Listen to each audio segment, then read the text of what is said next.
नमस्कार, मैं हूं अवनींद्र आशुतोष। आप तमाम दर्शकों को बहुत बहुत ढेर सारी शुभकामनाएं नए साल की, क्योंकि ये 2020 का आगाज़ है और हमारे साथ बहुत ही खूबसूरत और बहुत ही जानी मानी एस्ट्रोलॉजर हैं आचार्य सीमा गुप्ता जी। और जाहिर है जब सीमा जी हो तो आपको कहना पड़ेगा कि एस्ट्रो 2020 में आपका बहुत बहुत स्वागत है। सीमा जी, आपका बहुत बहुत स्वागत है जी, थैंक यू। और सबसे पहले हमारे जितने दर्शक हमें देख रहे हैं उनकी तरफ से भी आपको happy new year. Happy new year. Thank you. जैसे आशुतोष जी आप कह रहे हो कि 2020 का आगाज़ हो चुका है, नया साल है, नया दिन है और लोगों के लिए नई सोच भी है, क्योंकि जैसे ही नया साल आता है तो हम सोचना शुरू कर देते हैं कि हम ये साल में कुछ चीज़ें अचीव करें, हमारे घर में प्रॉस्पेरिटी आए, हम अच्छी चीज़ों के लिए प्रे करते हैं। जी। तो जैसे कि मैं अभी बात करूं कि 2020 को अगर मैं न्यूमरोलॉजी के अकॉर्डिंग देखूं तो 2+2 करेंगे तो 4 होता है। यानी ये जो साल है ये राहु का साल है और राहु का साल बुद्धि को थोड़ा भ्रमित भी कर सकता है। Oh my God. यस मतलब बहुत सचेत रहना पड़ेगा। यस। जहाँ एक तरफ उम्मीदें हैं, दूसरी तरफ सावधानी भी बरतनी होगी हमें। क्यों? क्योंकि 2 नंबर हम देखें अगर न्यूमरोलॉजी से तो इसको कहते हैं चंद्र का नंबर, और इसमें 2 बार 2 आया है, यानी 2 चंद्र हैं और उनको प्लस करेंगे तो 4 आता है, यानी राहु आता है। यानी हमको हमारे माइंड के ऊपर कंट्रोल होना, हमारे इमोशंस के ऊपर कंट्रोल होना बहुत ज़रूरी है, नहीं तो ये राहु आपकी बुद्धि को भ्रमित कर सकता है। ये साल बहुत सारी चीज़ों में अगर मैं देखूँ तो पॉलिटिक्स में बहुत सारे अप एंड डाउन लेके आएगा। अगर मैं देखूँ कि जो सरकारी जॉब करते हैं उनके लिए ये समय बहुत डिफ़िकल्ट होगा। तो बहुत सारी चीज़ें ऐसी होंगी कि राहु आपकी बुद्धि भ्रमित कर सकता है। आप जो सोचें, आप जो चाहें उसे पाना थोड़ा सा मुश्किल, थोड़ा सा कठिन हो सकता है। लेकिन कहते हैं कि अगर स्टेबल माइंड से, हमारे पॉजिटिव थॉट से हम कोई भी चीज़ें अचीव करना चाहें तो हम वो चीज़ों को पा सकते हैं, लेकिन उसके लिए हमें स्टेबिलिटी चाहिए। और स्टेबिलिटी बनाए रखने के लिए जब भी हमको कोई भी चीज़ की शुरुआत करनी है तो वो शुरुआत करनी है पॉजिटिव माइंड से। बिल्कुल। और दुनिया में मेरे ख्याल से कुछ भी असंभव नहीं है, क्योंकि हमने जो सुना है कि जब कुआं पे पानी भरने औरतें जाती हैं या पुरुष जाते हैं, तब उस कुएं का जो सीमेंटेड गोलंबर होता है उसके ऊपर भी रस्सी का दाग आ जाता है। Yes. उसको कहा गया है कि करत करत अभ्यास की जड़मती होत सुजान, रसरी आवत जात है शिल पर परत निशान। Yes. तो प्रैक्टिस करने के बाद आप कुछ भी पा सकते हैं। हालांकि शास्त्र क्या कहता है, एस्ट्रोलॉजी क्या कहती है, कुल मिलाकर ये सिर्फ सावधान होने की बात है। Yes. जी। कहते कि अगर हमें पता हो कि हमारे रास्ते पे, जिस रास्ते पे हम चल रहे हैं उस पर, जैसे आपने देखा होगा कहीं कहीं पे लिखा होता है ना इतने किलोमीटर बचा है, या फिर कहीं पे कुछ काम चल रहा होता है तो लिखा होता है अब सावधानी बरते, आगे जाके कुछ हो सकता है। तो एस्ट्रोलॉजी क्या है, ज्योतिष क्या है, मार्गदर्शन का काम करता है। आने वाला चीज़, आने वाली समय कैसी होगी, क्या होगी, वो आपको बताता है और डिसीजन आपके ऊपर होता है। क्योंकि कहते हैं ना, लोग कहते हैं कि कर्म नहीं करेंगे तो हमको फल नहीं मिलेगा, तो हम आपको सिर्फ कर्म करना बताते हैं, ज्योतिष आपको कर्म करना बताता है। कर्म आपको करना है। और कर्म के जो सबसे बड़े जो ग्रह माने गए हैं वो शनि, और शनि 24 जनवरी को चेंज हो रहे हैं। एक बड़ा प्लैनेट 30 साल के बाद चेंज हो रहा है। शनि अपने घर यानी मकर राशि में वापस जा रहे हैं और ये 30 साल के बाद जो चेंजेस होगा ये बहुत बड़ा चेंज होगा। बहुत सारे लोगों के ऊपर साढ़े साती शुरू होगी, शनि की ढैया शुरू होगी। यानी आने वाला साल कुछ लोगों के लिए अच्छा है और कुछ लोगों के लिए ये साल थोड़ा कठिन हो सकता है। और जहाँ तक कठिनता की बात होती है तो मुश्किल तो कभी भी किसी के भी जीवन में आ सकता है। जाहिर है आपके पास सारे उपाय भी होंगे उसके। तो जिनको तकलीफ होगी, जिनको समझ में नहीं आएगा, वो सीमा गुप्ता जी से फ़ोन पे बात कर सकता है। उनका नंबर भी हम दिखाई रहे हैं। लेकिन सबसे अहम बात है कि आज की तारीख में जिस तरह से हम विकास की यात्रा की बात कर रहे हैं कि दुनिया और देश में हर कोई बढ़ना चाहता है, ऐसे में हमारे देश की जो राजनीतिक स्थिति है वो कैसी रहने वाली है इस 2020 में? राजनीति अगर स्थिति में देखूं तो अभी आने जो समय अपना गया है उसमें आपने देखा बहुत उठापटक हुई है। इसकी वजह ये हुई है कि सूर्य ने 5 ग्रहों को अस्त कर दिया। गुरु अस्त, बुध अस्त, शुक्र अस्त और शनि अस्त। शनि और ये सारे ग्रह निकलेंगे 14 जनवरी को, यानी जब सूर्य अपनी राशि बदलेगा, यानी जो हम बोलते हैं कि धनु राशि से मकर राशि में जाएगा, कहते हैं ना उत्तरायण हो गया है।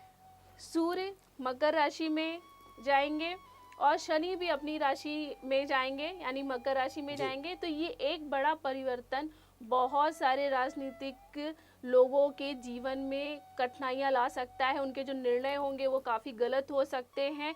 24 जनवरी तक का जो समय रहेगा वो काफ़ी डिफ़िकल्ट हो सकता है। उनको अपने फैसलों के ऊपर काफ़ी सावधानी रखनी है, क्योंकि कहीं पे आग लग सकती है, कहीं पे भूकंप आ सकता है, कहीं पे ऐसी स्थिति आ सकती है कि आप कुछ निर्णय करें और निर्णय आपको वापस लेने पड़ सकते हैं। यानी आपके जो डिसीज़न होंगे वो उस समय आपके हाथ में नहीं होंगे। आप जो बोल रहे हैं, जो कर रहे हैं, वो कर्म प्रधान शनि बहुत सारी चीज़ें आपकी परिवर्तित कर देंगे। क्योंकि कहते हैं शास्त्रों में कि जब भी कोई एक बड़ा ग्रह चेंज होता है उसके 2-3 महीने पहले से ही स्थितियां ऐसी बन जाती हैं कि आपको समझ में नहीं आता है कि क्या हो रहा है। तो हमें अपने डिसीज़न के ऊपर बहुत ध्यान रखना है कि हम जो भी डिसीज़न ले या करें तो वो हमारे लिए फेवरेबल होना चाहिए। राजनीति में ऐसा है आशुतोष जी कि हम जो भी करते हैं वो जनता को ध्यान में रख के करना चाहिए। और जनता का जो प्रधान जो ग्रह होता है वो शनि है। तो शनि चेंज हो रहा है। जब शनि चेंज होगा 24 जनवरी से, तब वो अपने न्याय में थोड़ी सी चीज़ें अच्छी करेगा, लोगों के लिए अच्छे डिसीजन आएंगे। यानी 24 जनवरी तक तो समय खराब है, लेकिन 24 जनवरी के बाद लोगों के लिए बहुत सारे फेवरेबल चीज़ें होने वाली हैं। नया सवेरा होगा मतलब। यस, 24 जनवरी तक लोगों को वेट करना है। और ये भी बहुत ही आम लोगों की भाषा में मैं आपको समझाने की कोशिश करूंगा कि अगर आपके अंदर दुविधा है, अगर आप क्षणिक आवेश में आकर कोई डिसीजन ले लेते हैं, कोई फैसला ले लेते हैं, तो थोड़ी देर बाद एक बार पुनर्विचार करने की कोशिश कीजिए। जिस तरह से सीमा गुप्ता ने कहा कि वाकई 24 जनवरी तक का जो समय है वो थोड़ा कठिन हो सकता है, लेकिन उसके आगे का जो वक्त होगा वो बहुत ही खूबसूरत होगा। इसलिए आपसे मैं गुजारिश करना चाहूँगा, कर सकता हूँ ना? जी जी बिल्कुल। कि वाकई आप एक बार सोच समझ के कोई फैसला लेंगे और उस पर तटस्थ रहेंगे तो जाहिर है आपकी सारी बाधाएं खत्म हो सकती हैं। अगली राशि। सबसे पहले मैं मेष राशि के बारे में बात करूंगी कि मेष राशि का जो समय वो आने वाला साल बहुत अच्छा है, क्योंकि उनके लिए शनि बहुत कुछ अच्छा लेके आने वाला है। शनि 10वें स्थान में है तो उनका बिजनेस बढ़ सकता है, उनके पिता के बिजनेस बढ़ सकता है। तो ये आने वाला साल आपके लिए बहुत अच्छा होगा। तो मेष राशि वालों का जो 2.5 साल खराब गया है, तो ये साल आपके लिए बहुत कुछ लेके आने वाला है। इस साल को आपको यूटिलाइज करना है। जितना भी आप चाहते हैं अपने बिजनेस में ग्रोथ करना, पैसा इन्वेस्ट करना, वो आप कर सकते हैं। अब देख लेते हैं दूसरी राशि, वृषभ राशि की बात कर लेते हैं। तो वृषभ राशि से अगर मैं देखूं तो आने वाला साल बहुत अच्छा होगा, क्योंकि मैं शनि को इसलिए इम्पोर्टेंस दे रही हूँ कि शनि 30 साल के बाद चेंज हुआ, और एक बड़ा प्लैनेट जब चेंज होता है तो उसका इम्पोर्टेंस ज़्यादा बढ़ जाती है। शनि हमारे कर्म से रिलेटेड है, हमारे व्यापार से रिलेटेड है, और बहुत सारी चीज़ों से हम उसको देखते हैं। तो शनि 9वें भाव में हो रहेगा, तो आपके लिए कोई आप यात्रा कर सकते हैं। वृषभ राशि वालों को थोड़ा सा ध्यान रखना है अपने खान पान पे कि कहीं उनको फूड पॉइजनिंग ना हो जाए। तो अपने खान पान पे ध्यान रखना है। जब आप ट्रैवलिंग करें तो चीज़ों को ज़्यादा उत्साह में आके आप ऐसी चीज़ें ना कर दें कि जिससे आपका वहाँ पे मूड ख़राब हो जाए और चीज़ें डिस्टर्ब हो जाएं। शनि से याद आया सीमा जी की जैसे मेरी पैदाइश 7 दिसंबर को है और शनिवार को मैं पैदा हुआ था, तो वाकई ये उम्मीदों भरा साल रहेगा मेरे लिए।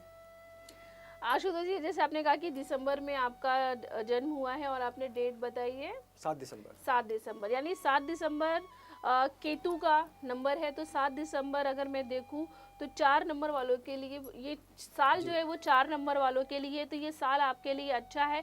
मतलब जो स्ट्रगल इतने टाइम से लाइफ में थोड़ी बहुत जो आप कोशिशें कर रहे होंगे कि चीज़ें मिल जाए, तो ये साल आपको जरूर मिलेंगी। यानी जो भी शनिवार को पैदा हुए हैं उनके ऊपर ये साल बहुत मेहरबान होगा। ऐसा नहीं है आशुतोष जी कि शनिवार को पैदा हुए लोगों के लिए इम्पोर्टेंट होता है।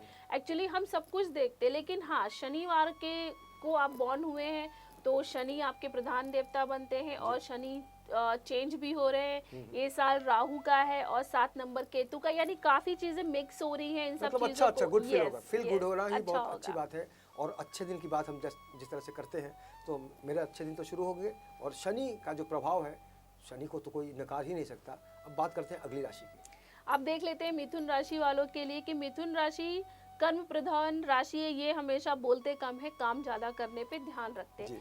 तो इस समय इनके लिए शनि अष्टम में होगा, तो आपको बहुत सोच समझ के चीजें करनी, कहीं आपका लॉस ना हो जाए। अगर आपको कोई लंबे समय से बीमारी चली आ रही है तो आप उसके ऊपर ध्यान रखिएगा, क्योंकि ये आपकी बीमारी को बढ़ा सकता है। तो ये साल आपको मिक्स चीज़ें देगा, थोड़ी खुशी भी देगा, थोड़ी बीमारियों से भी भरी चीज़ें रहेंगी। तो कोई भी आप काम करें सोच समझ के करें, और अगर कोई बीमारी है तो उसका इलाज आप जरूर देखें। तो थोड़ी खुशी थोड़ा गम सेलेक्ट करना है किसे, ये तो आपको तय करना है। और बढ़ते हैं अगली राशि की तरफ। देख लेते हैं कर्क राशि। कर्क राशि, कर्क राशि इमोशंस की राशि है, क्योंकि ये जल तत्व की राशि है, और इसमें शनि जो हमारे रहेंगे वो रहेंगे सप्तम भाव में। तो सप्तम भाव से हम देखते हैं पार्टनरशिप देखते हैं, और देखते हैं पत्नी का स्थान। तो कर्क राशि वालों के लिए ये समय बहुत अच्छा रहेगा। उन्हें अगर कोई पार्टनरशिप करनी है तो वो पार्टनरशिप कर सकते हैं, और अगर उनका कुछ पत्नी के साथ में समस्या चल रही है तो इस बार शनि महाराज आपका ये समस्या जरूर सुलझाएंगे। यानी बिजनेस भी अच्छा, परिवार भी अच्छा, बस थोड़ा सा आपको अपने इमोशंस के ऊपर कंट्रोल रखना है। बिल्कुल। और अपने इमोशन आपने अपने इमोशन पर कंट्रोल कर लिया तो आपकी जीत निश्चित है, क्योंकि हम कई बार डगमगा जाते हैं, लेकिन अगर हम अपने निर्णय पर, अपनी सोच पर तटस्थ रहते हैं तो सारी बाधाएं भी साइड हो जाती हैं, है कि नहीं? जी जी। बढ़ते हैं अगली राशि की तरफ। अब देख लेते हैं सिंह राशि वालों के लिए। सिंह राशि वालों के लिए शनि रहेंगे षष्ठेश, यानी कहते हैं कि जब कोई ग्रह, बड़ा ग्रह, अच्छा ग्रह छठे स्थान पे होता है, यानी उन चीज़ों में कमी करता है, यानी आपके रोग और शत्रुओं में कमी करेगा। तो सिंह राशि वालों के लिए एक गुड न्यूज़ ये भी कि अगर आपकी कोई लंबे समय से बीमारी चली आ रही है, कोई आपको शत्रु परेशान कर रहे हैं, तो आपका ये जो साल है इन चीज़ों से मुक्त हो जाएगा। यानी आप रोग मुक्त हो जाएंगे, शत्रु मुक्त हो जाएंगे, और अपने गुस्से पे अगर थोड़ा कंट्रोल करेंगे तो ये साल आप बहुत कुछ अचीव कर सकते हैं।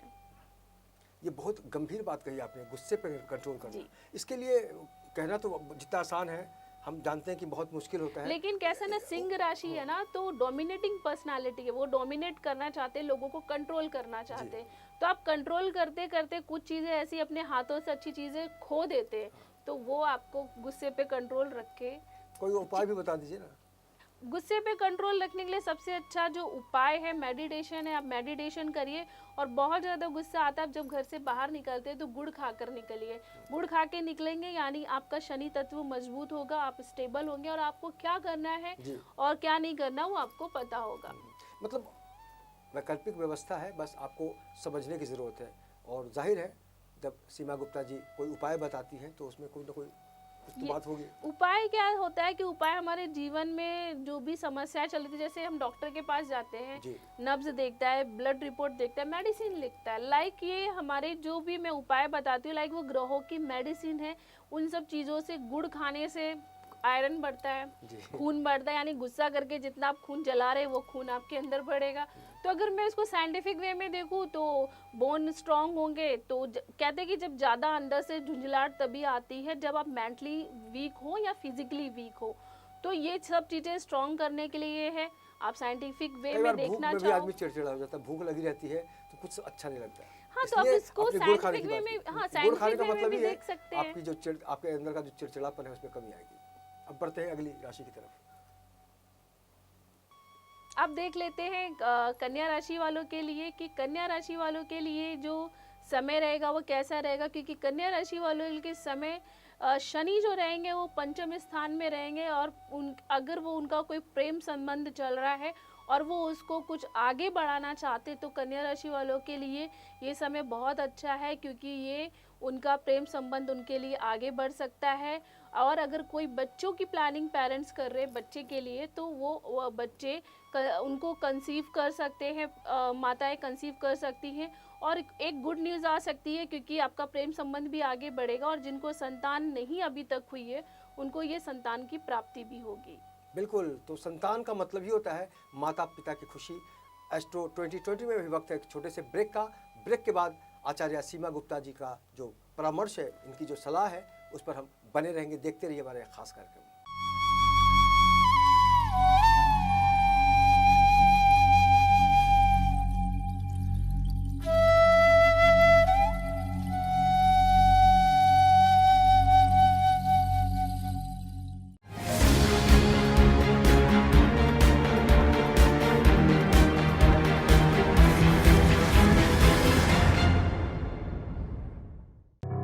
अगर आप बीमार हैं और उम्मीद खोते जा रहे हैं तो जुड़िए नवजीवन से। बताना चाहता हूँ कि आप ये दवा लीजिए, इससे आपके शरीर को भी आराम पड़ेगा, आपके जो डिसीज़ हैं, बीमारी है, उसमें भी काफ़ी फ़र्क पड़ेगा, जैसा मुझे फ़र्क पड़ा है।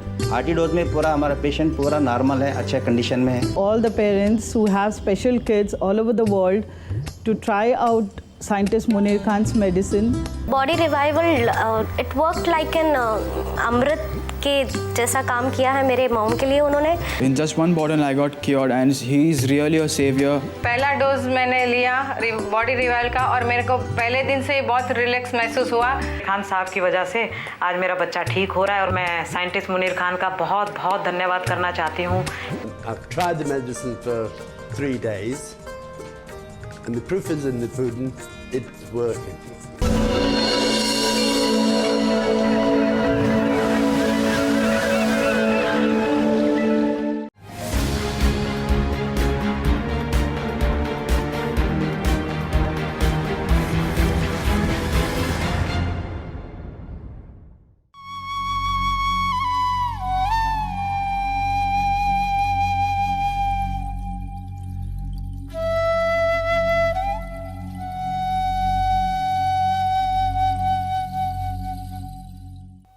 ब्रेक के बाद आपका बहुत बहुत स्वागत है। आप देख रहे हैं मेरे और आचार्य सीमा गुप्ता जी के साथ एस्ट्रो 2020 और हम बात करें कि नया साल किन उम्मीदों को बढ़ावा देने का काम करेगा और किस तरह की समस्याओं से आप ग्रसित हो सकते हैं, उसके लिए उपाय भी है और इसका समाधान भी आप प्राप्त कर सकते हैं सीमा गुप्ता जी से। और हम अब बात करेंगे तुला राशि की। जी, तुला राशि की मैं बात करूं तो तुला का मतलब होता है तराजू यानी बैलेंस करना। तो तुला राशि वाले अपने जीवन में बैलेंस चाहते हैं, तो ये बैलेंस उनको कैसे मिलेगा वो मैं आपको बताती हूँ। शनि की हम बात कर रहे हैं क्योंकि शनि एक राशि से दूसरी राशि में जा रहा है, धनु राशि से निकल के मकर राशि में जा रहा है। तो तुला राशि की मैं बात करूं तो इस समय शनि उनके चतुर्थ भाव में रहेंगे, यानी तुला राशि वालों के जीवन में लगने वाली है ढैया। शनि 2.5 साल के लिए आपके कुंडली में आ रहे हैं। आपको बहुत सोच समझ के लोगों को प्रोमिसेस करने हैं। अगर आप ये सोचते हो कि ये काम मैं 1 महीने में कर लूँगा तो आपको नहीं बोलना है। आपको डिसीज़न बहुत सोच समझ के लेने हैं क्योंकि ये 2.5 साल आपकी लाइफ में स्ट्रगल रहेंगे। मेंटली आप थोड़ा चीज़ें आपको समझ में नहीं आएंगी तो आप बहुत जल्दी गुस्सा करने लगेंगे। माता को थोड़ा सा कष्ट हो सकता है। शनि को मनाने के लिए हर शनिवार को आप तिल का दान या तिल के तेल का दान करेंगे तो जीवन से जो समस्याएं चल रही हैं उन समस्याओं का अंत होगा। बिल्कुल। और तुला का मतलब जिस तरह से आपने तराजू कहा तो बिल्कुल बैलेंस करना है, बैलेंस हो जाएगा सब कुछ। तो बैलेंस के साथ साथ बढ़ते हैं अगली राशि की तरफ। मैं बात करूंगी वृश्चिक राशि की। वृश्चिक राशि वालों आप खुश हो जाइए क्योंकि 24 जनवरी से जो आपको 7.5 आपको जो परेशान कर रही थी 10 साल से, लोग कहते हैं कि 7.5 साल के लिए होती है, ऐसा नहीं है। 7.5 कभी गुरु जब वक्री होते हैं अपने मार्ग से हट जाते हैं तो ये 7.5 बढ़ जाती है। यानी वृश्चिक राशि वालों को जो 7.5 चल रही थी 2010 से अब जो अवधि बता रहे हैं सीमा जी, ये 7.5 साल का 7.5 नहीं होती तो ये अवधि कितनी बढ़ सकती है इसकी? ये आपने राम जी का वनवास देखा था, 14 साल का था। और राम जी को वनवास क्यों लगा था? क्योंकि शनि देव ने उनकी राशि में 7.5 यानी जब उनको राम जी को 7.5 आई थी तब ये राम जी को वनवास हुआ था और वो 14 साल के लिए वनवास कहते। 7.5 साल के लिए नहीं होती है। अगर आप इसको सही से कैलकुलेट करें तो ये 14 साल के लिए होती है। मतलब सबको संभल कर रहना होगा। वृश्चिक राशि वाले खुश हो जाए क्योंकि उनके लिए तो 7.5 जा रही है 24 जनवरी से। जो उनको कार्य करना है और जो वो सोच रहे हैं उनके सारे काम होने वाले हैं। तो आपको बहुत खुश रहना है और आपने जो भी योजनाएं बना के रखी हैं अपने कार्य के लिए उन कार्यों को आप पूरा कर सकते हैं। और शनि महाराज आपकी राशि से जा रहे हैं तो थोड़ा सा दान पुण्य कर देंगे लोगों को तो और अच्छा हो जाएगा। ये दान पुण्य की जो एक इसका जो कंसेप्ट है बहुत लोग सुनते हैं लेकिन दान करते नहीं, उसका कुछ साइड इफेक्ट होता है क्या? एक्चुअली दान का मतलब क्या होता है कि हम अपनी इच्छा से अपनी चीज़ों अपनी ज़रूरतों में से कुछ निकाल के दे रहे हैं। कभी आपने देखा होगा कि बहुत लोग पैसे वाले होते हैं, सब कुछ होते हैं लेकिन देने की इच्छा नहीं होती, कंजूस होते हैं। कंजूस नहीं, क्या होता है कि दान का मतलब होता है कि हम अपनी चीज़ में से किसी को दे रहे हैं, यानी हम अपने खुशियों में उस चीज़ का उसको हकदार बना रहे हैं। हमारे 2 रुपए देने से या 2 किलो चावल दे देने से उनकी लाइफ नहीं बनने वाली है, लेकिन हम जब अपनी खुशी में से किसी को और खुशी देते हैं तो हमारी खुशी दुगनी हो जाती है। और जो हमारा जो समय खराब चल रहा होता है, वो खराब समय में हमें क्या होता है कि एक सही रास्ता मिलता है, हमें सही लोग मिलते हैं, सही चीज़ें होती हैं। तो ये चीज़ें लोगों को समझनी चाहिए कि दान करना हमारे लिए बहुत ज़रूरी। चाहे आप अपनी इच्छा से 1 रुपये दे, 100 ग्राम चावल दे, लेकिन निकालना अपनी इच्छा से ज़रूरी होता है। बिल्कुल, ये भावनाओं से जुड़ा हुआ सवाल है और आप यथाशक्ति तथा भक्ति वाली जो कहावत है उसको आप महसूस कर सकते हैं। अब बढ़ते हैं अगली राशि की तरफ। अब बात कर लेते हैं धनु राशि की। धनु राशि, तो धनु राशि वालों की मैं बात करूं तो उनके लिए 7.5 का समय चल रहा है। 2.5 साल उनके हो चुके। कहते हैं कि 2.5 साल शनि भगवान मुख में रहते हैं, फिर 2.5 साल उनके जो होते छाती पे आते हैं और 2.5 साल पैरों से निकल जाते हैं। तो अभी जो आपका जो फेज आएगा वो 2.5 साल आपके निकल के 2.5 साल यानी मुख से अभी छाती पे आने वाले, यानी जो टेंशन बहुत चल रही थी लाइफ में वो थोड़ी सी कम होगी।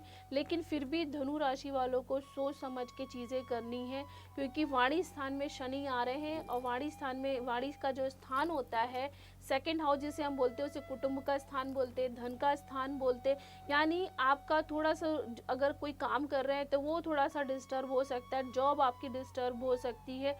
तो धनु राशि वालों को ये साल थोड़ा सा सोच विचार के भी चीज़ें बोलनी है। अगर आप स्मोकिंग की अगर आपको लत नहीं है तो शायद ये साल आपको लत लग जाए।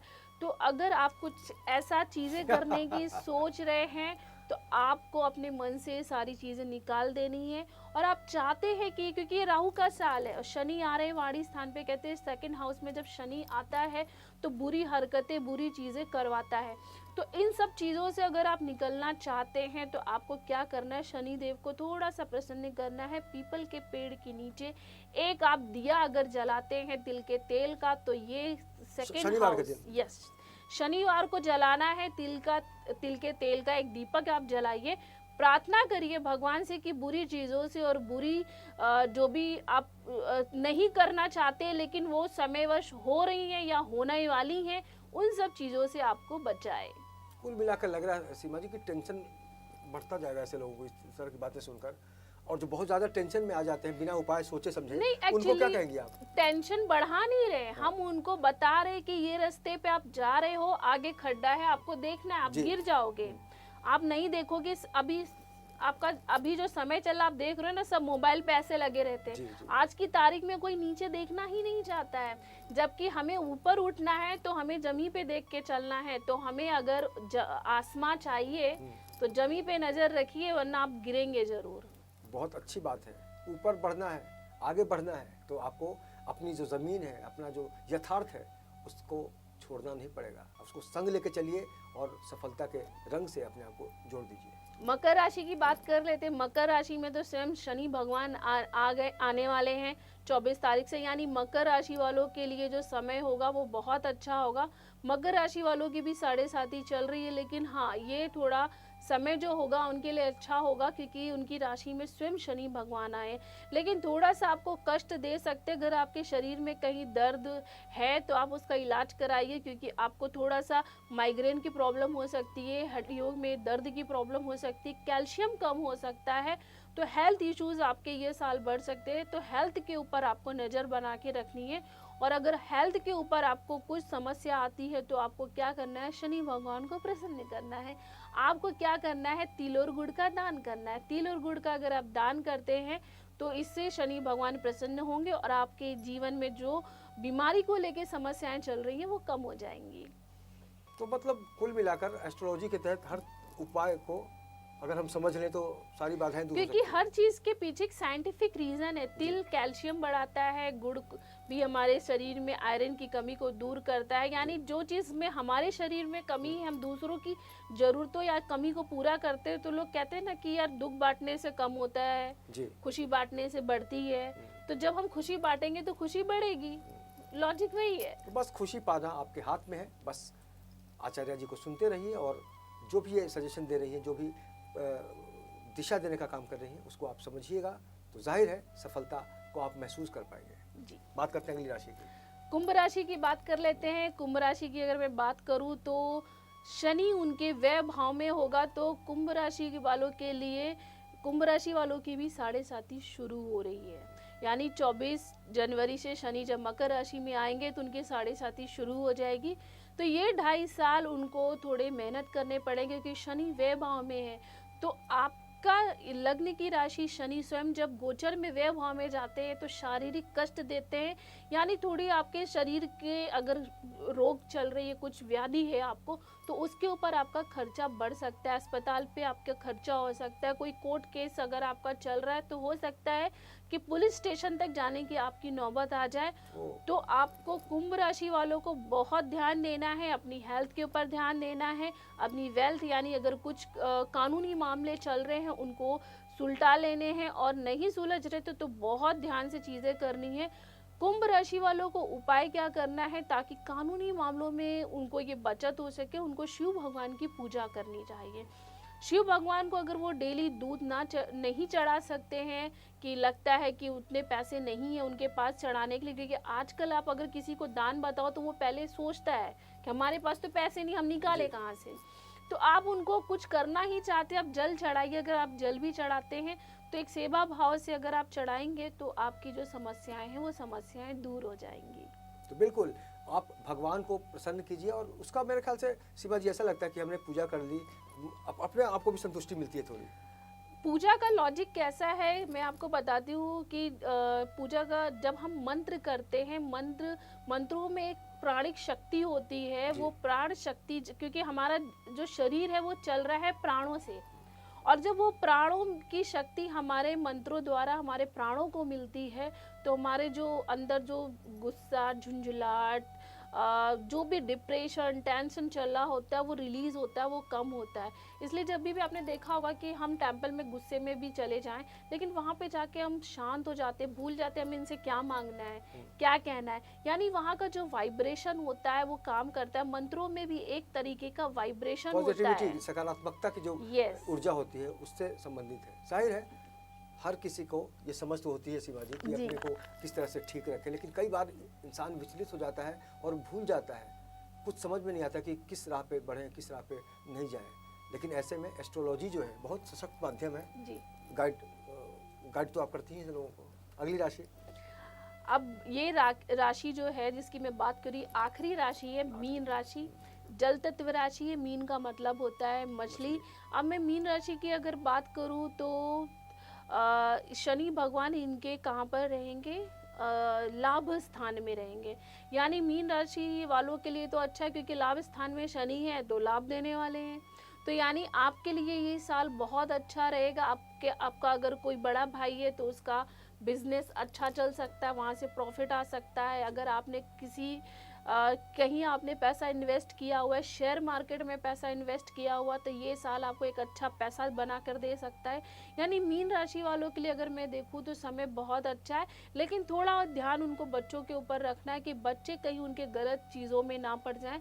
तो बच्चों के ऊपर नज़र बना के रखनी है। और अगर कोई समस्या आपके जीवन में आती है और चाहते हैं कि उन चीज़ों से आप बाहर निकले, तो आपको क्या करना है, उड़द की जो दाल आती है काली वाली, उसकी खिचड़ी बना के अगर आप गरीबों में वितरण करते हैं शनिवार को, तो आपके जीवन में या बच्चों से संबंधित जो भी समस्याएं हैं वो समस्याएं दूर हो जाएंगी। समस्याएं दूर करने के लिए ही इस शो को हमने लाने की कोशिश की, और जाहिर तौर पर जिस तरह से सीमा गुप्ता जी ने आपको सजेशन दिए, बहुत सारे उपाय बताए, तो आप तमाम दर्शकों की तरफ से एक बार फिर से नए साल की बहुत बहुत शुभकामनाएं। और हम उम्मीद करें कि हमारे दर्शक जो भी आपको देख रहे हैं अगर दुविधा में होंगे तो आपको कांटेक्ट करेंगे, और यही कारण है कि आपका नंबर भी हम दिखा रहे हैं लगातार। लेकिन सबसे बड़ा सवाल यही है कि आप अगर कोई डिसीजन लेते हैं और कई बार डिसीजन पे खरा नहीं उतर पाते हैं, तो आप निराश होने की कोई ज़रूरत नहीं है। आप लाइफ लाइन लीजिए, और जिस तरह से आचार्य जी ने एक अलग अलग समाधान बताए हैं उसको महसूस करने की कोशिश कीजिए। तो इस खास पेशकश में शामिल होने के सीमा गुप्ता जी आपका बहुत बहुत धन्यवाद। और तमाम दर्शकों को चलते चलते एक बार फिर से आप भी पहले विश कर दीजिए। मैं दर्शकों को ये नए साल की बहुत शुभकामनाएं देती हूँ, और शुभकामनाओं के साथ में मैं उनको ब्लेस भी करूँगी कि उनके जीवन में जो भी समस्याएं हैं, जो भी वो चीज़ें चाहते हैं कि अच्छी हो, वो उनके जीवन में प्रॉस्पेरिटी लेके आए, वो स्टेबल माइंड से डिसीज़न लें और अपने परिवार और अपने फैमिली को बहुत प्यार से, बहुत ही अच्छे भाव से रखें और जीवन में जो भी समस्याएं चल रही हैं ये साल वो सारी समस्याओं को दूर कर दे। Happy new year. Happy new year. वाकई तो कुल मिलाकर अगर हमारे जीवन से दुख का खतरा कम हो जाता है तो हमें सुख महसूस करने में अच्छा लगता है और यही हमारा मकसद है कि इन 24 न्यूज़ के दर्शकों की ज़िंदगी में खुशहाली रहे, वो तरक्की करें और स्वस्थ रहें। तो इस खास चर्चा में आपसे जुड़ने के लिए बहुत बहुत शुक्रिया और एक बार चलते चलते फिर से आप तमाम दर्शकों को हैप्पी न्यू ईयर। नमस्कार। नमस्कार।